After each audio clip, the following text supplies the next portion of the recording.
کہ یہ تو سارے چور ہیں, یہ تو سارے ڈاکو ہیں, یہ تو سارے جو ہے وہ منشیات کے سمگلر ہیں, یہ تو پوری دنیا میں جو ہے یہ سپلائز کرتے ہیں. وہ دولے شاہ کے چوہے ہی تھے, لیکن ان چوہوں کو پھر یہاں اسلام آباد میں ایک جگہ پہ لا کے ان کو جو ہے وہ جھنڈے کے پٹکے جو ہے وہ پہنائے گئے کہ 45 سیٹوں کے اوپر جو ہے وہ رزلٹ کو تبدیل کر کے جو ہے وہ کسی جماعت کو اکثریت میں لایا گیا ہے اور اس کو جو ہے وہ کامیاب کروا کے اس کو جو ہے وہ حکومت دی گئی ہے. بڑی زیادتی ہوئی ہے, بڑی دھاندلی ہوئی ہے.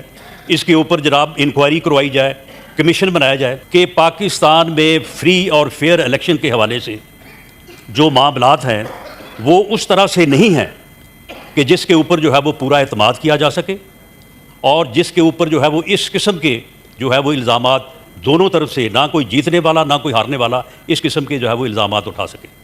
اور اگر ہم اس بات پہ متفق ہو جائیں تو پھر ہمیں جو ہے وہ بیٹھنا چاہیے اور بیٹھ کے ان معاملات پہ غور کرتے ہوئے ہمیں اس سسٹم کو جو ہے وہ بہتر کرنا چاہیے. وہ سسٹم جس کے تحت ایسے الیکشن ہوتے ہیں جو بعد میں پھر ایک طرف کے الزامات اور دوسری طرف کے دفاع کی نظر ہوتے ہیں, تو اس کے اوپر جو ہے وہ بیٹھ کے بات کی جا سکتی ہے. الیکشن رولز کے اوپر جو ہے وہ بات ہو سکتی ہے. جیلوں میں بے گناہ لوگ تھے, اس وقت بھی سیاسی قیدی تھے, لیکن کیا ان کو کبھی سیاسی قیدی تسلیم کیا گیا؟ بلکہ ان کے متعلق تو ایک نیریٹو بنانے کی کوشش کی گئی. السلام علیکم ناظرین کرام, آپ کو مکمل ویڈیو دکھاتے ہیں. آج رانا ثناء اللہ نے اسمبلی میں کھڑے ہو کر دل کی بڑاس نکال دی. رانا ثناء اللہ نے کہا کہ اس ملک میں دھاندلی کی گئی, پوری دنیا اس چیز کی گواہ ہے. ہم کس منہ سے عوام کے پاس جائیں؟ آپ جانتے ہیں کہ حالیہ گلگت الیکشن کے بعد تحریک انصاف نے واضح الفاظ میں کہا کہ ہمارے مینڈیٹ کو 8 فروری کی طرح چرایا گیا ہے, ہم کسی صورت ان رزلٹ کو تسلیم نہیں کریں گے. رانا ثناء اللہ نے اپنی حکومت کو مخاطب کرتے ہوئے کہا کہ ہوش کے ناخن لیں, سب کو مل کر بیٹھنا پڑے گا, اس کے بغیر مسئلے کا حل نہیں نکل سکتا. دوسری طرف پورا کشمیر سڑکوں پر ہے, آپ ویڈیو دیکھیے پھر اس پر بات کرتے ہیں. انہوں نے بڑی تند و تیز وہاں پہ تقاریر کی. اس کے بعد بالکل آپ نے صحیح لفظ استعمال کیا, وہ دولے شاہ کے چوہے ہی تھے, لیکن ان چوہوں کو پھر یہاں اسلام آباد میں ایک جگہ پہ لا کے ان کو جو ہے وہ جھنڈے کے پٹکے جو ہے وہ پہنائے گئے اور اس کے بعد جو ہے وہ RTS جو ہے وہ بٹھایا گیا. اور اس کے نتیجے میں جس طرح سے آپ کا ایک موقف ہے اس طرح سے اس وقت کی اپوزیشن کا بھی یہ موقف تھا کہ 45 سیٹوں کے اوپر جو ہے وہ رزلٹ کو تبدیل کر کے جو ہے وہ کسی جماعت کو اکثریت میں لایا گیا ہے اور اس کو جو ہے وہ کامیاب کروا کے اس کو جو ہے وہ حکومت دی گئی ہے.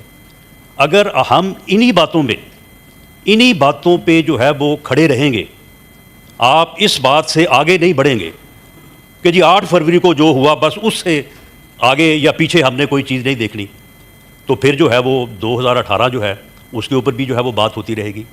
میں آج معزز جو ہمارے اپوزیشن کے یہاں پہ ارکان موجود ہیں انہیں اپوزیشن لیڈر کی وساست سے میں یہ کہتا ہوں کہ آئیں, ہم نہ آپ اس موقف کی تائید کر سکتے ہیں جو 2018 کے الیکشن میں ہم نے اختیار کیا تھا, اور نہ آپ اپنی بات کو جو ہے وہ منوا سکتے ہیں. اس بات پہ کیوں نہ متفق ہو کہ پاکستان میں فری اور فیئر الیکشن کے حوالے سے جو معاملات ہیں وہ اس طرح سے نہیں ہیں کہ جس کے اوپر جو ہے وہ پورا اعتماد کیا جا سکے اور جس کے اوپر جو ہے وہ اس قسم کے جو ہے وہ الزامات دونوں طرف سے, نہ کوئی جیتنے والا نہ کوئی ہارنے والا اس قسم کے جو ہے وہ الزامات اٹھا سکے. اور اگر ہم اس بات پہ متفق ہو جائیں تو پھر ہمیں جو ہے وہ بیٹھنا چاہیے اور بیٹھ کے ان معاملات پہ غور کرتے ہوئے ہمیں اس سسٹم کو جو ہے وہ بہتر کرنا چاہیے. وہ سسٹم جس کے تحت ایسے الیکشن ہوتے ہیں جو بعد میں پھر ایک طرف کے الزامات اور دوسری طرف کے دفاع کی نظر ہوتے ہیں, تو اس کے اوپر جو ہے وہ بیٹھ کے بات کی جا سکتی ہے. الیکشن رولز کے اوپر جو ہے وہ بات ہو سکتی ہے, الیکشن کمیشن کے اوپر جو ہے وہ بات ہو سکتی ہے. کیا جب 2018 کے الیکشن کے بعد ہم پارلیمنٹ میں آئے تو اس وقت ہم نے بھی یہی احتجاج کیا تھا کہ جناب بڑی زیادتی ہوئی ہے, بڑی دھاندلی ہوئی ہے, اس کے اوپر جناب انکوائری کروائی جائے, کمیشن بنایا جائے؟ تو اس وقت کیا جواب دیا گیا تھا کہ جی اب آپ سسٹم میں داخل ہو چکے ہیں, اب آپ اس پارلیمنٹ کا حصہ بن چکے ہیں, اب آپ نے لیڈر آف دی اپوزیشن کی رسپانسبلٹی سنبھال لی ہے, اب آپ اس نظام کے تحت جو آپ کو ریمیڈیز اویلیبل ہیں انہی کو اپنائیں.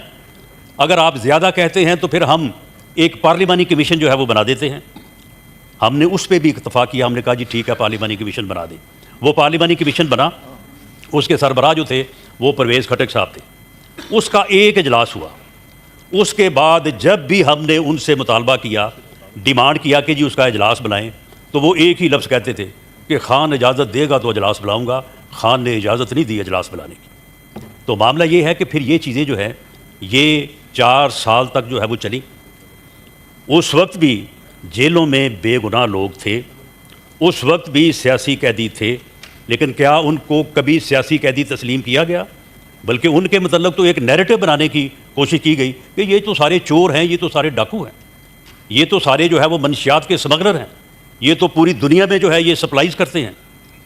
لیکن پھر وہ بات جو ہے وہ پھر ثابت تو نہ ہو سکی. اس وقت کی عدالتیں آج کی عدالتوں کے متعلق محترم لیڈر آف دی اپوزیشن نے بات کی ہے. اس وقت کی عدالتوں سے بھی کس کو انصاف کی توقع تھی؟ اس وقت کی عدالتوں کے جو ججز تھے ان کی ویڈیوز, ان کے بیانات کہ ہمیں کس طرح سے جو ہے وہ مجبور کیا گیا کہ جی میاں نواز شریف کو اور اس کی بیٹی کو جو ہے وہ 7 سال سے کم آپ نے قید نہیں سنانی. اس وقت بھی یہ ساری چیزیں جو ہے وہ ہوتی رہیں.